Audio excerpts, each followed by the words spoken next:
রাধে রাধে সকলকে।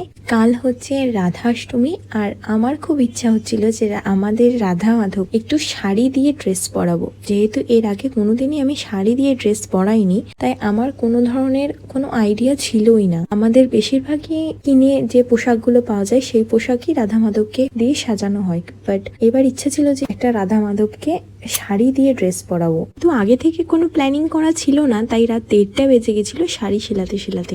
দেন আমার শাশুড়ি মা সকালবেলায় ভোগের জন্য রাধার ফেভারিট আইটেমগুলো রেডি করে নিচ্ছিল, আর আমি চলে গেছিলাম রাধার গোবিন্দকে স্নান করাতে পঞ্চগর্ভ দিয়ে। আর পঞ্চগর্ভর মধ্যে ছিল দুধ, দই, ঘি, মধু আর মিষ্টি। অ্যান্ড এমন সময় আমাদের বাড়িতে উপস্থিত হয়ে ব্যক্তি একটু কীর্তন করে দিচ্ছিল রাধা মাধবের সামনে। দেন আমি দুটো ফ্লাওয়ার ভাসের মধ্যে একটু গোলাপ আর পদ্ধতি একটু ডেকোর করে নিয়েছিলাম। তবে আজকে রাধা মাধবকে যতটা সুন্দর লাগছে তার সামনে এই ফুল কিছুই না। চলো